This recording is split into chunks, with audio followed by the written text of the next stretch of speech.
Still here in Barbados, Rhyme of the Times weekend in 21st of December 2024. Prince Andrew in another bind and our security could be undermined. A prince of a different kind is sent to the US to get into Trump's mind. Musk and Farage are well aligned and soon reform's pockets could be lined. Labour again maligned for another change of mind as the WASPI women's request is declined. They're still trying to find what's left behind of Putin's chemical weapons mastermind. Recently, Starmer expressed his desire to try to douse the Chinese dragon's fire. He said world security and trade depends on the West and China being better friends. But he probably at the time didn't visualize Prince Andrew's idea of closer ties. In fact, most people think it's not really wise for the king's younger brother to fraternize with one of China's suspected high-profile spies.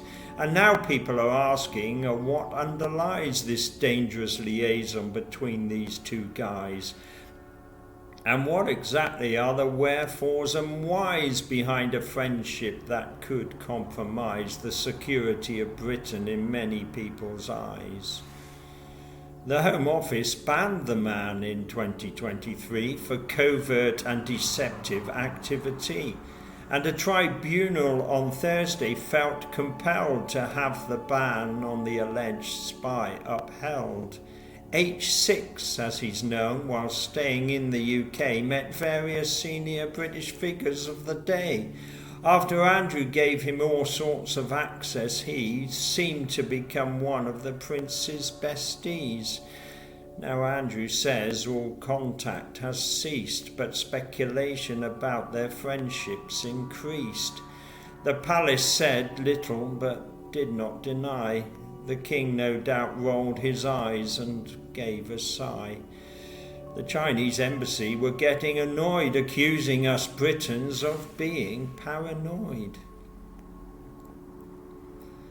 Is it the right-wing media, or is the feeling strong that this government can't do right for doing wrong?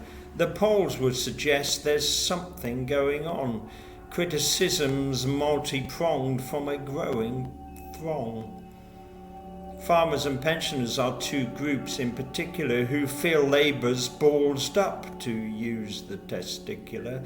For the sake of a few bobs saved here and there, they feel some of their policies just ain't fair. And this week, WASPI women were added to the list of demographic groups that are getting right pissed. As always, there's an argument in the government's defence, but many more are on the other side of the fence. And as with most cases of poor politics, the problem is often more about poor optics. We've all now been aware for simply ages that the women's pension age would rise in stages. The Pension Act of 1995 indicated that men and women's pension age would be equated.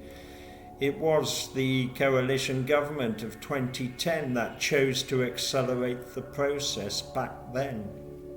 Many women felt they would be shortchanged by having retirement plans suddenly rearranged.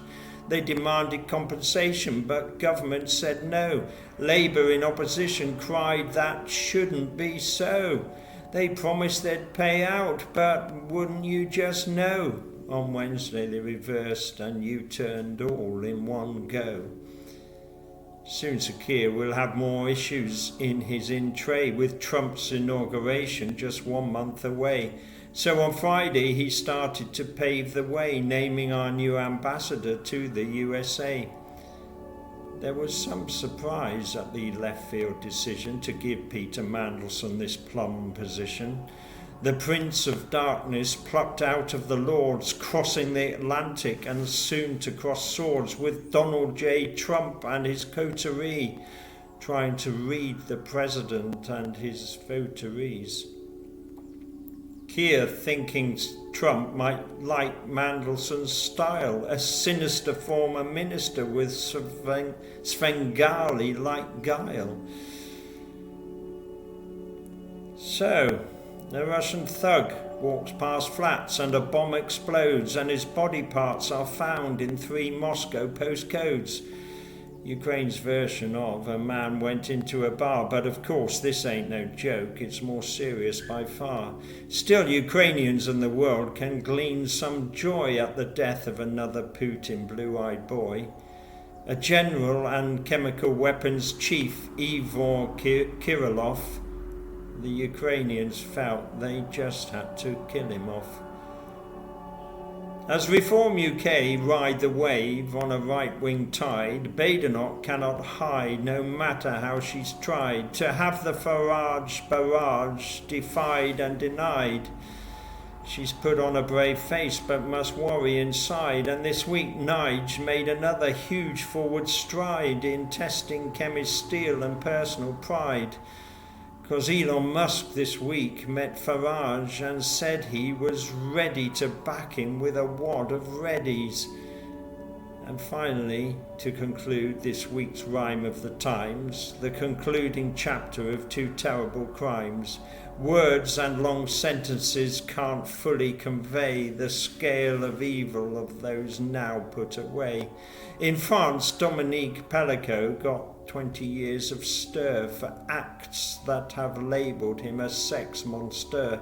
For 9 years he videoed men raping his wife while she was drugged to the eyes and devoid of life, acting like an unpaid somnophilia pimp, getting men to rape her body lifeless and limp. 441 years in total were handed down to 51 of those men he invited around. Nowhere near enough? Well, many experts feel the judge was trying to limit the chance of future appeals. Giselle Pellicot, who had been brave beyond words, needed to be spared future appeals being heard. Next day in England, some sort of justice was served when Irfan Sharif got what he deserved. For killing his daughter, he was sent down for life, as was the girl's stepmum, the sick man's wife, for giving Sarah a life of pain, fear and strife.